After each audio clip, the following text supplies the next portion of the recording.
¿Cómo le va? Un gusto estar con ustedes a través de los protagonistas del fin del mundo. Como siempre agradecemos a la gente de María Eugenia, a través de Natalí, que nos provee la ropa para hacer la presentación de cada uno de los programas. Y lo estamos haciendo en el local de la calle Cuánib 774, aquí en la ciudad de Ushuaia.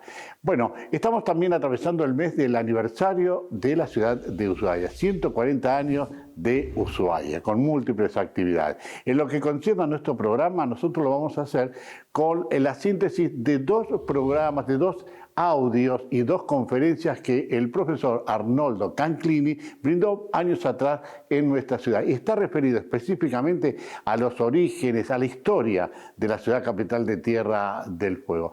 Arnoldo Canclini es un referente de la historia de Tierra del Fuego desde que llegó allá por la década del 40 y se enamoró de este lugar.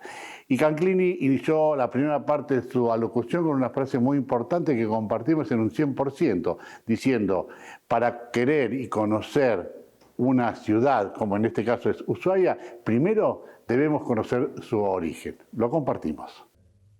Y como dijo muy bien don Marcelo Murphy, la mejor forma de conocer una localidad, una comunidad, es conocer cómo se originó.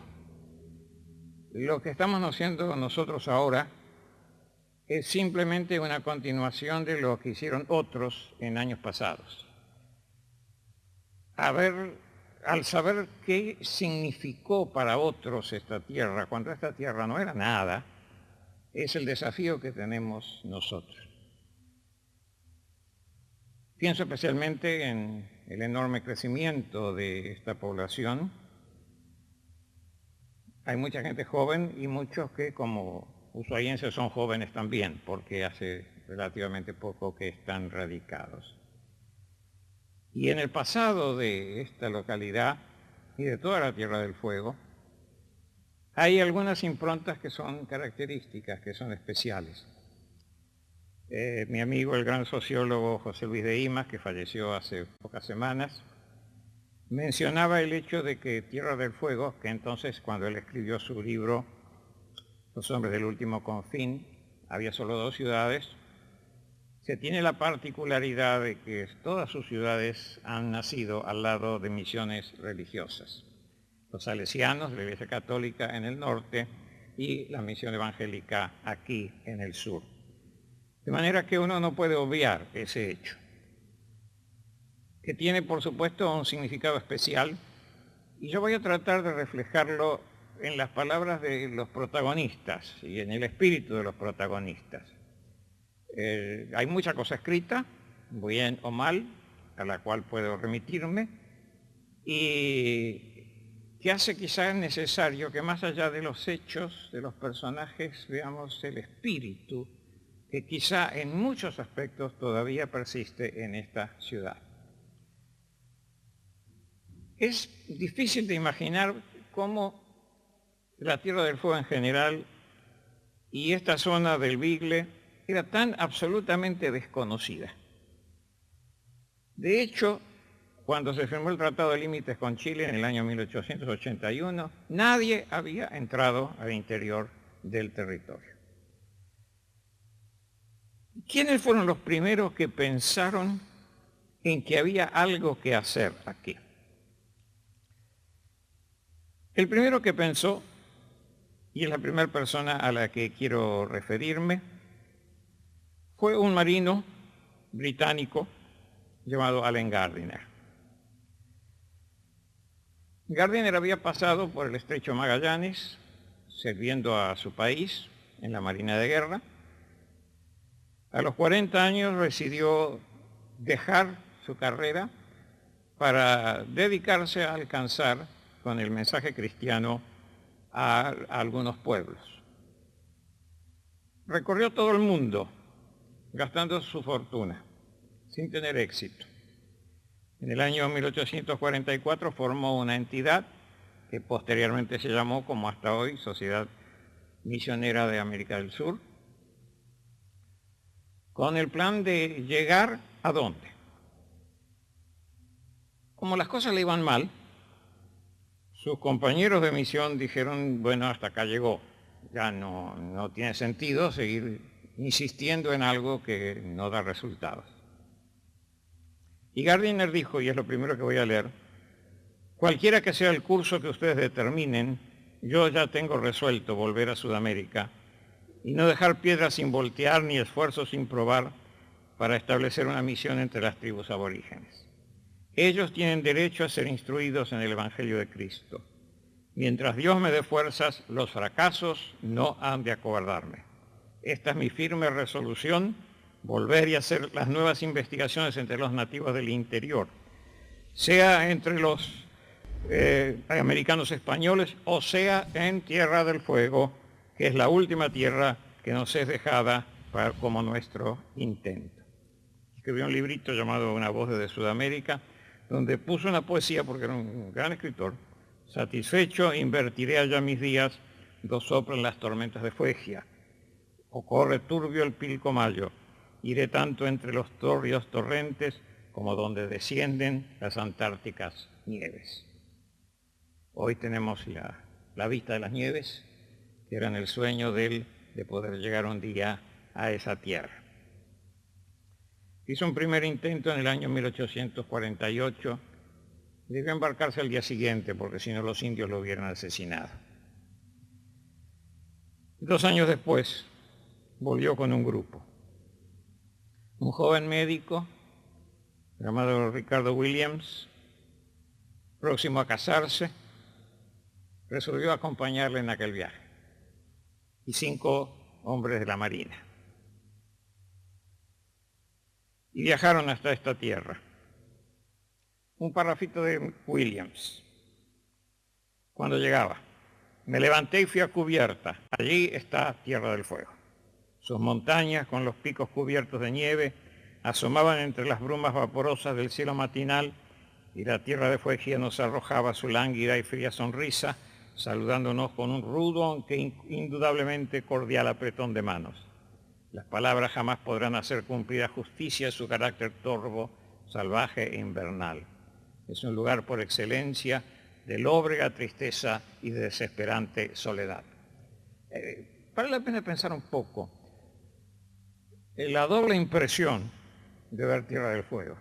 Por supuesto que verla por allá por Bahía Tetis o Buen Suceso, en aquel tiempo no había ni siquiera indios en esa zona, era una tierra de soledad, pero era una tierra donde se sentía saludando indudablemente con un cordial apretón de manos.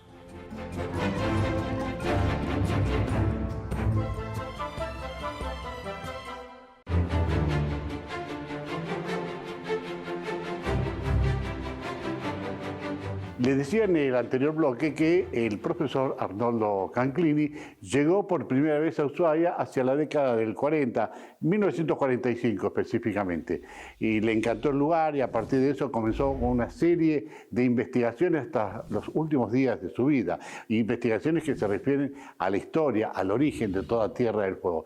Y a partir de ello ha escrito numerosos libros, muchos de ellos lo hemos presentado nosotros en nuestro programa. También distintos escritos para medios de comunicación, medios de prensa de toda la Argentina. En esta segunda parte de esta conferencia, Canclini se refiere a los orígenes de Tierra del Fuego y la actuación de la misión anglicana. Vino para dirigir el trabajo el nuevo secretario de Inglaterra, el misionero White Stirling, un hombre fuerte de físico, alto, un hombre de mentalidad y de cuerpo robusto, de mirada penetrante, que comenzó por llevar otra vez 4 indios a Inglaterra para que vieran la posibilidad que había, que los indios eran civilizables, que realizó los primeros bautismos de indios y que un día en el año 1869, a principios del año, decidió lo siguiente: he resuelto probar una residencia en tierra y con ese propósito he ordenado traer de Stanley una casa de madera. El motivo que tengo para vivir en tierra es el de ejercer una influencia directa sobre los naturales, mostrar mi confianza en ellos, despertar una disposición más general y permanente para adoptar nuestros caminos y escuchar nuestra instrucción y tener a los indios diariamente en la zona del templo y de enseñanza cristiana. Implorando la guía y el favor divinos, mi corazón entrará a este deber. Tenía que elegir dónde iba a instalarse. Él solo en medio de los indios, que 10 años antes habían asesinado 8 de sus compañeros. ¿Qué lugar eligió? Un lugar que le escribía Ushuaia. Es la primera vez que ese nombre era escrito. No sabemos por qué eligió Ushuaia. Damos gracias a Dios que lo hizo. Fue el primer hombre blanco que vivió en Tierra del Fuego. Fue el que comenzó lo que él decía acá, una relación de confianza, de amistad, de prueba de que somos realmente todos seres humanos, a pesar del pasado sangriento que había habido. El deseo de que escucharan la instrucción, la enseñanza como base de una nueva comunidad. Porque lee otro párrafo. Me encontré solo con mis fueguinos alrededor y me puse diligentemente al trabajo. En el desorden y la excitación de la partida del barco y el traslado y almacenamiento de mis provisiones, me olvidé de la cena, pero falta demasiado para el desayuno y el sol se está poniendo en el oeste. No tengo reloj, ni grande ni chico, y debo juzgar el tiempo por el paso del sol sobre las montañas. Esto es parte de una carta a las hijas, una especie de diario. Cuenta cómo hubo una pelea entre los indios. Él se puso en el medio, les hizo señas que se quedaran tranquilos y se quedaron tranquilos. Lo lógico era que lo hubieran matado. Sin embargo, él consiguió poner paz.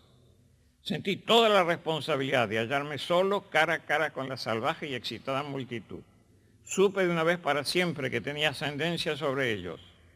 Mientras me paseo arriba y abajo, al atardecer delante de mi choza, me veo como un centinela, creo un centinela de Dios, estacionado en el puesto más austral de su gran ejército.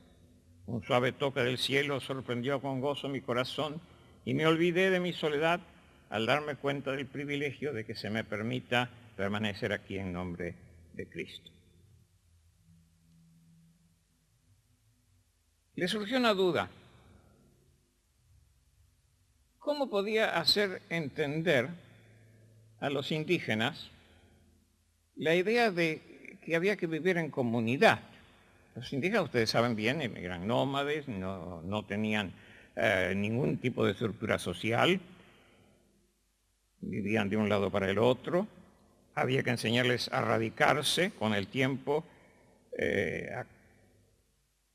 a quedarse en un lugar de trabajo. Él mismo decía, una raza condenada a la pereza ha de morir. En mi propia mente se fue grabando la idea de reproducir en Tierra del Fuego un centro de civilización cristiana y hacer que en lo posible se sostenga a sí mismo. O sea, el trabajo comenzaba por la enseñanza. Y él imaginó algo. Hay una sola idea que tienen estos indígenas. Y esa es la idea de la familia. Dentro de todo, amaban a su esposa o sus esposas, sobre todo amaban a sus hijos. Y él dijo, esto es el cuadro de lo que yo tengo que enseñarles. El valor del mensaje que él traía como ministro cristiano, el valor del mensaje que él podía transmitirles a ellos para hacerles sentir que se integraban como una familia, como un pueblo nuevo. Y para eso había que llevarle a civilización. Una palabra tan amplia.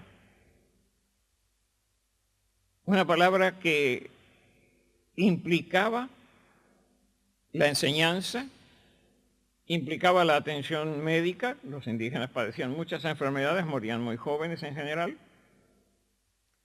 Implicaba la enseñanza de oficios, eso vamos a hablar mañana. Implicaba la radicación para la ganadería, la agricultura como medio de subsistencia, porque ellos pasaban mucha hambre, muchos problemas. Generalmente la naturaleza no les proveía todo lo suficiente para una vida sana, una vida fuerte.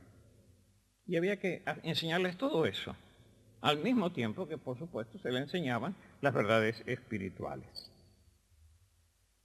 Su iglesia, la iglesia anglicana, estaba pensando en nombrar un obispo para Sudamérica. Sin duda lo hacía porque los trámites lo sabía porque los trámites eran muy largos. Yo vi en Inglaterra los papeles de las recomendaciones, incluso del capellán de las Islas Malvinas, que se había reconciliado con él. Cuando dijeron vamos a nombrarlo a Stirling como misionero, alguien escribió, pero el señor Stirling está en Ushuaia, un poquito lejos.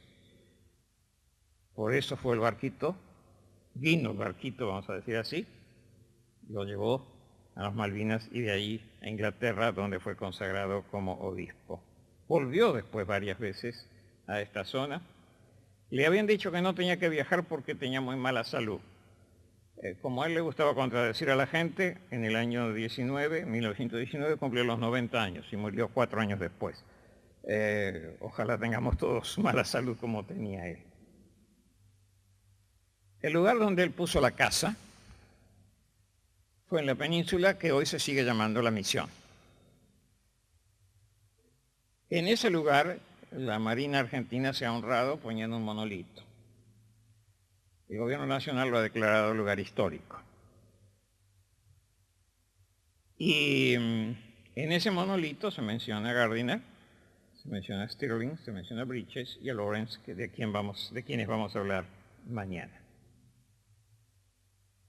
Gracias a Dios por estos homenajes a quien empezó lo que llegó a ser con el tiempo, y los dejo en suspenso para que mañana estemos todos reunidos otra vez, cómo aquel comienzo de un solo hombre se transformó en una comunidad y cómo esa comunidad pudo llegar a ser una ciudad argentina.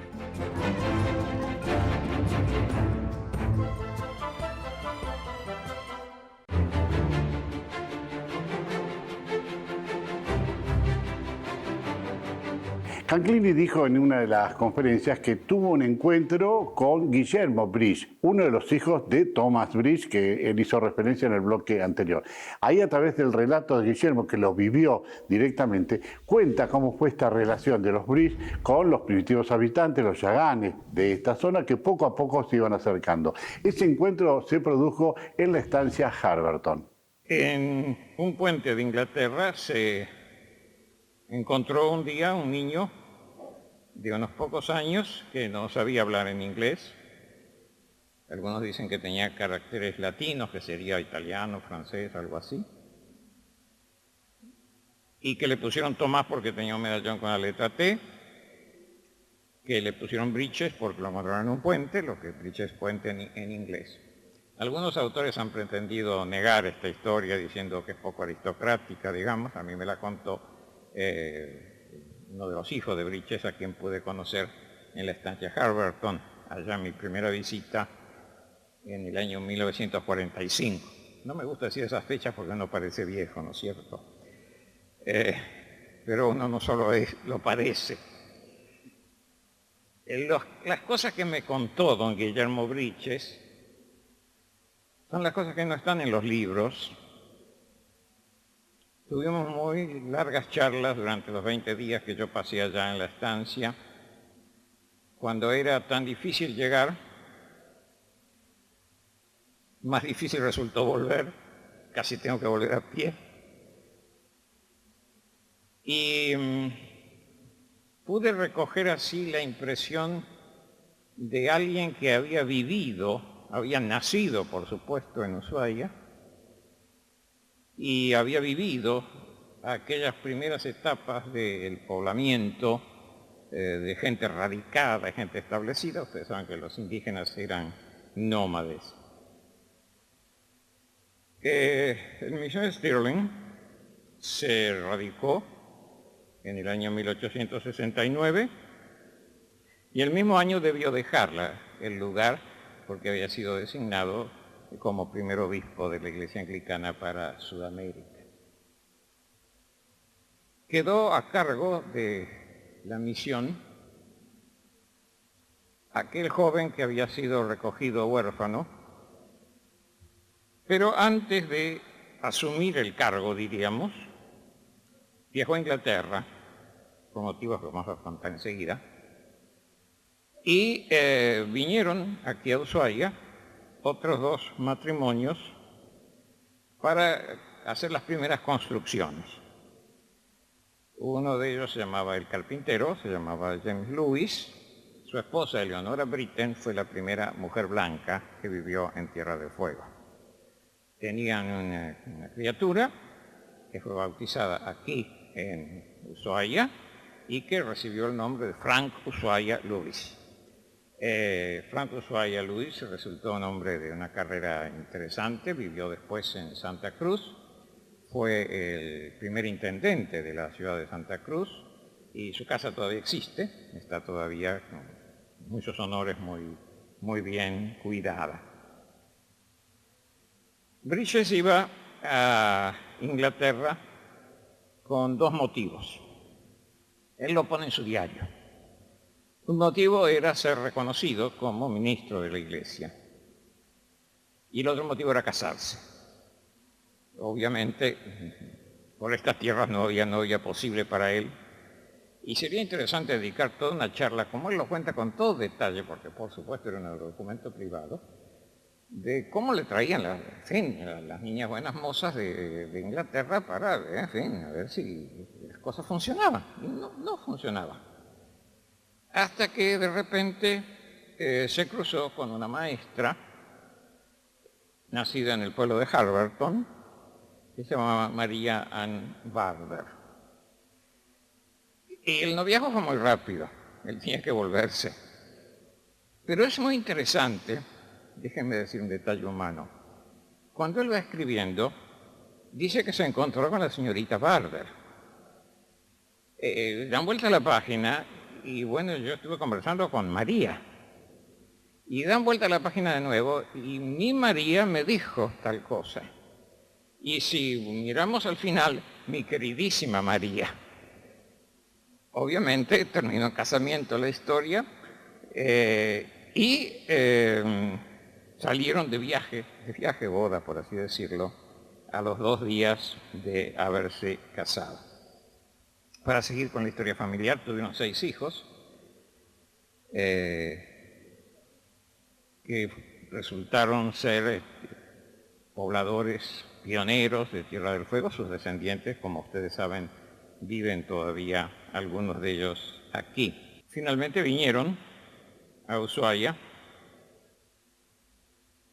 Es detalle humano también. La navegación no era lo que hoy pensamos. Venían desde las Malvinas y tardaron 36 días en llegar, porque tenían que entrar a Bahía Tetis por una tormenta o lo que sea, y ella pasó los 36 días mareada. Son los pequeños, grandes sacrificios de aquella época.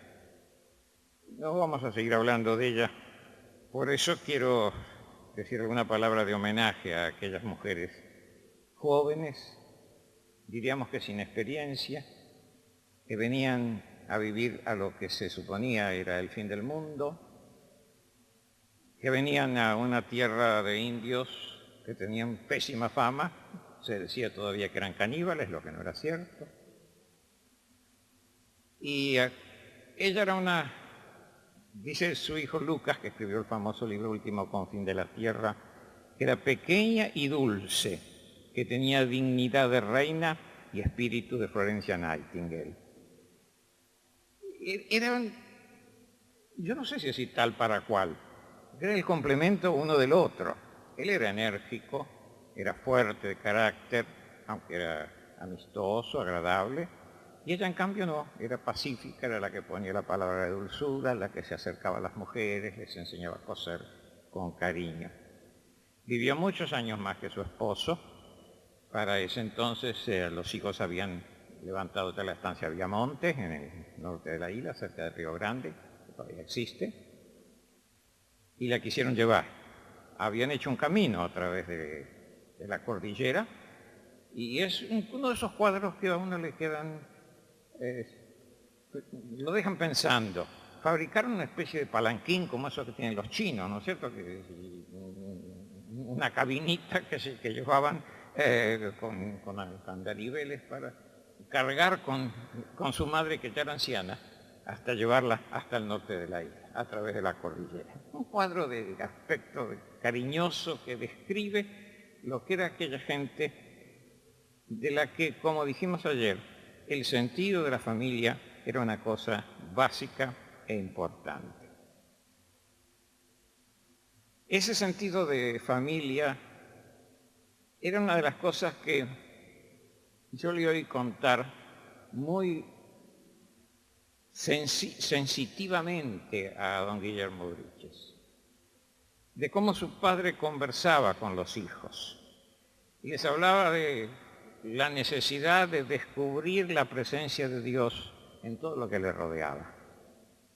Y decía, por ejemplo, bueno, que se fijen las mareas, cómo las mareas bajas sirven para poder encontrar cosas en la playa y las mareas altas sirven para traer las cosas a la playa, tanto pescados como restos de naufragios. Como los árboles, Dios ha hecho que haya árboles que en verano se secan y en primavera nos alegran, mientras que hay otros árboles que no son de hojas ni de flores caducas y que nos dan durante todo el año un motivo de alegría. Si se te tropieza el caballo y no se cae, es el momento de decir gracias Dios por el caballito que me diste. Son esas pequeñas cosas que nos hacen descubrir un hombre capaz de encontrar la trascendencia, capaz de encontrar el infinito, capaz de encontrar la identidad en la vida diaria. Ese es el trasfondo con el que ellos se acercaron a los indígenas. Cuando llegaron las dos parejas que estaban y se organizaron una gran fiesta, en realidad eran una pareja, los Luis y un negro, el primer negro que vivió en Tierra del Fuego, que se fue poco después para trabajar en el Brasil. Y ellos empezaron a hacer acercar los indios. Lo que parece hoy una cosa tan simple, sin embargo, era en realidad un milagro. Los indios nunca estaban en un lugar sino el tiempo que duraban los mejillones que comían y los zorros que podían cazar y algún guanaco. Y después seguían viaje en su canoa, dando vueltas por cierta zona. Ellos les enseñaron a vivir en un lugar, la importancia de tener una casa, la importancia de cultivar la tierra, de tener ganado. Hubo un indio que tenía 20 cabezas de vacunas. Y a construir así poco a poco un sentido de comunidad. Ahí es donde empezó ese sentido de que la comunidad es un lugar donde hay cosas en común, donde vivimos juntos, vivimos los unos para los otros. Un día muy festejado, fue un día del año 1871, cuando con la visita del obispo organizaron una gran fiesta con algunos centenares de indígenas, con los primeros 36 bautismos y los primeros 7 casamientos. Por supuesto, los indios no entendían nada de casamientos y formaban parejas afectuosas pero inestables. Pero una de las enseñanzas en las que ponían énfasis era precisamente en la necesidad de formalizar un matrimonio que no se disolvía. Nunca echaron a nadie que no hiciera eso. Siempre dejaron las puertas abiertas, en un espíritu de comprensión muy sorprendente cuando estamos pensando en el siglo XIX, cuando la gente tenía conceptos mucho menos elásticos de lo que podemos pensar en el día de hoy. Llegaron otros a colaborar con ellos. 2 matrimonios quedaron permanentemente. Uno de ellos llegó como maestro. Él se llamaba Juan Lawrence, su esposa se llamaba Clara. Eran el polo opuesto de los Bríchez. Don Guillermo me decía a mí que el padre le comentaba, no puedo despertar al hermano Juan, porque siempre tan tranquilo, tranquilo. Mientras que la esposa era una mujer activa, movediza, inquieta, era, digamos, el reverso de la pareja de los Briches. El otro matrimonio llegó para otras tareas, por ejemplo, para levantar un taller, enseñar trabajos prácticos. Lucas Briches dice que él era un hombre de ojos grises, bondadoso, de cabello y barba canosa, y de una estatura de 1,75 m, además de ser un ferviente cristiano muy apreciado por mi padre por su eficiente y concienzuda labor y su agradable compañía. Era a la vez hábil carpintero, carretero y herrero. Cuando con los años fueron viendo necesidades, construyeron un asilo. Muchos niños huérfanos había entre los indígenas, muchos padres morían accidentalmente, sus canoas eran muy inestables y morían por enfermedades también, y había mucho huérfano y esta pareja se encargó de dirigir.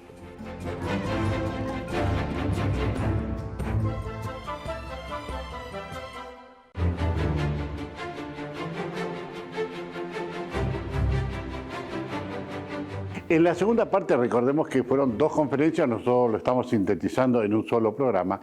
Ya Canclín, avanzando en el tiempo, se refirió a septiembre de 1884, cuando llega la expedición, la conocida y llamada Expedición al Atlántico Sur, comandada por el comodoro Augusto Lacerre. Y estos son los detalles. El jefe era el comodoro Augusto Lacerre, que demostró una gran sabiduría y un gran respeto, habiendo elegido la ciudad de Ushuaia, aquella pequeña población, precisamente porque era el único lugar donde podía darse cuenta que estaba en paz, donde podía estar seguro, lo que permitió el establecimiento del gobierno como excepción en toda la historia argentina de estar en un lugar donde no hubo ningún problema con la población indígena. Uno de sus oficiales escribió un artículo en el diario La Prensa y contaba que había una población de 40 familias, un total de 330 personas, 45 niños en las escuelas. Briches escribió a sus superiores diciendo que estaban contentos de tener ahora a nuestro gobierno. Estamos grandemente satisfechos por nuestros visitantes y por supuesto hemos dado toda la ayuda que nos ha sido posible. El 12 de octubre, que era el aniversario del establecimiento del general Roca como presidente, se inauguró la subprefectura. No se fundó la ciudad, como se suele decir. Nunca hubo una fundación de la ciudad. De hecho, había 300 personas cuando llegaron, sería absurdo, por decir algo, pretender que se fundaba la ciudad, lo que no desmerece los méritos. Se levantó un acta, firmó Lacerre primero, Briche segundo, el segundo de la expedición luego Lorenz, y fueron turnándose así. Y los indios gritaban viva, le habían enseñado a hacerlo. Sin embargo, se dieron cuenta desde el principio que aquello podía tener ciertas consecuencias. Los indígenas habían vivido aislados del mundo, aislados de los vicios y aislados de las enfermedades. Y entonces redactaron un reglamento tratando de proteger a los indios, que decía que, bueno, hasta el arroyo, ¿cómo se llama ahora? El arroyito que corre acá, por acá cerca. Exactamente. Me alegro que ustedes sepan algunas cosas que yo por lo menos me olvidaba. Hasta ese arroyo llegaban los argentinos de un lado y hasta ese arroyo podían llegar los indígenas del otro. Por supuesto, nadie lo respetó. Y aquel grupo, que no eran todos argentinos, la mayoría no lo era en realidad, se divertía, no tenía otra cosa que hacer, que tentando a los indígenas con el alcohol, el tabaco y otros vicios. Eso no fue lo peor fue que ya en esa expedición uno de los marineros trajo el sarampión. Y cuando vino un maestro, uno de sus hijos también estaba enfermo, y se produjo casi inmediatamente una epidemia en la cual murió la mitad de los indígenas. Déjenme hacer un par de reflexiones. Ushuaia fue un símbolo del país en cuanto a que en el país no había diferencia de nacionales y extranjeros. Todos nosotros tenemos mucha sangre de muchos países. Nuestros apellidos no son propiamente apellidos de ilustres conquistadores del siglo XVI en general. Y podemos decir que Ushuaia puede ufanarse de que fue formada, como lo dice el monumento en la Plaza del Centenario, por distintas raíces, donde todos fueron bienvenidos cuando venían a trabajar. En un país donde tenemos que felicitarnos de que nadie es extranjero y que cuando hay raíces de discriminación por nacionalidad es un problema muy profundo que está atentando contra nuestra propia identidad. De aquellos que luchaban contra toda clase de dificultades, la primera dificultad era psicológica. Había que venir al fin del mundo realmente. Era una odisea llegar. La primera vez que yo vine tardé 12 días. Ahora cuando vine en avión tardé 2, pero en fin. Pasemos de lado los accidentes. He llegado en 2 horas también en alguna oportunidad en el día del gobierno. El clima, que era mucho más hostil que ahora, había 1 metro de nieve todos los inviernos. La realidad del presidio, que echaba una sombra sobre el pueblo, que todos dependían de la vida del presidio, aunque todos sabían que si lo echaban del presidio lo tomaba la policía, porque la policía estaba peleada con el presidio, casi llegan a los tiros. Y esa conciencia de que las comunidades se hacen paso a paso, empezando con un grupo de los pobladores nativos, con un pequeño grupo de marinos argentinos, de comerciantes españoles, croatas, etcétera, algunos griegos, algunos chilenos y de otras nacionalidades, que poco a poco fueron formando una nueva comunidad, sabiendo que todo se hace, no todo de golpe. A veces hay que esperar, pero siempre hay que tener conciencia de que yo estoy en el proceso y que nosotros tenemos también una parte que cumplir en el desarrollo de lo que Dios tiene dispuesto para lo que ahora es un orgullo. Estamos en el fin del mundo. Antes era una maldición. Un día me dijo alguien, un fueguino muy conocido, vivir en Ushuaia es un privilegio. Lo que antes era un castigo, hoy es un privilegio. Que ustedes tienen y algunos de nosotros no. Y creo que tenemos que dar gracias de poder estar acá y ver todo lo que ha sido posible levantar y edificar acá. Desde aquellos que vinieron y se sacrificaron y murieron y dieron su vida, hasta todos los que ahora pueden venir y trabajar y disfrutar de comodidades como en cualquier lugar, y de luchas y dificultades y problemas como en cualquier lugar. Hay una evolución por la que podemos realmente estar agradecidos. Y yo estoy agradecido también por haber podido compartir estas historias y estos sentimientos con ustedes.